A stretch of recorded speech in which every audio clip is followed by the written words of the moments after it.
Welcome to another lecture of quantum mechanics. In this, we'll study Hermitian adjoint, and what it does is basically a conjugate transpose or a transpose conjugate. This is also known as this thing that it's called conjugate transpose or transpose conjugate. Either way, it's correct. All right. So if you have let's consider this thing to be a matrix. Okay, let's take an example and see how it this is an operator. Like this is a kind of operation which you do on a matrix or an operator. Okay, so this A, say this is a matrix, 2 cross 2 matrix. This is 1 2 iota and say 3. So if you take, and this thing is represented by a dagger. Okay, so this dagger says you that you need to do a transpose and a conjugate, or you need to do a conjugate then a transpose. Okay, so if for this matrix what we have is, if we put a dagger, so what we get is 1 2 iota 3. You take a dagger, this gives you can write like this, 1 2 iota, whichever way you are comfortable with. You can take either the transpose first then the conjugate, or the conjugate first then the transpose.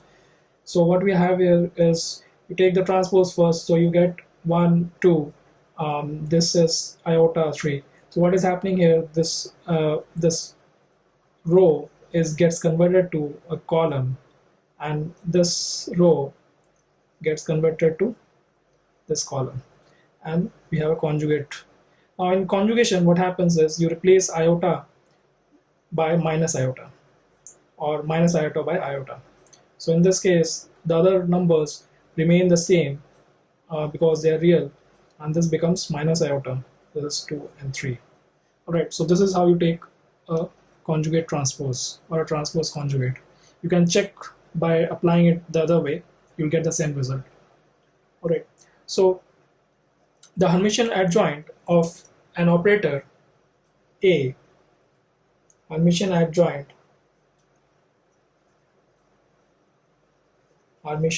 adjoint of an operator A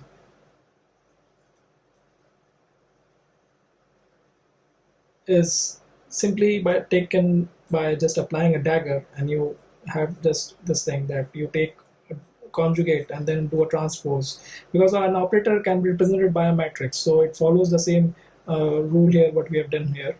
Okay, but it need not be always a it need not be the operator is in the matrix format. Okay, we'll see examples.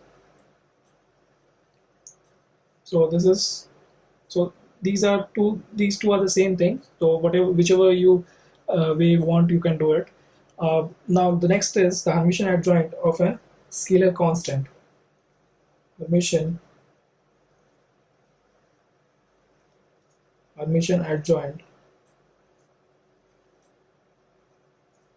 of a scalar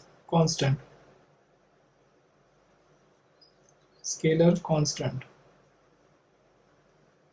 All right. So what happens is this is just you can think of it as a number. So you take a dagger.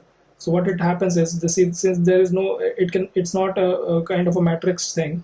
So it won't take the transpose operation. We'll just take the conjugation. All right. So this is how you take the Hermitian adjoint. Now we'll look at different situations where we apply Hermitian adjoint and see what happens. Say this one is, if you take a dagger and then you again apply a dagger. This is called this thing is called a dagger. Okay, so this, when you apply 2 daggers, it's like you get back this original. This dagger cancels this dagger. The effect of this dagger is cancelled by this dagger. Okay, so you get back the original operator. Now this scalar constant multiplied by a dagger operator, and if you take a Hermitian adjoint, what happens is this becomes, the scalar constant becomes a conjugate of its original, and A is becomes A dagger. Next we have is A, we have a product of operators. Okay, so if you take a dagger, it's the effect is like when you do a transpose operation of a multiple like a product of matrices, the order gets reversed. So in this case also the order will be reversed. Okay, so this becomes D dagger, C dagger, B dagger, and A dagger. All right, and the next one is the addition of operators. If you apply a dagger, you get as A dagger plus B dagger plus C dagger plus D dagger. It's distributive over the addition of. Now the other one is all right. So we'll discuss this part after we discuss the Dirac notation. All right. Thank you for watching. Have a great day. If you find these lectures useful, then please like, subscribe, and share with your friends.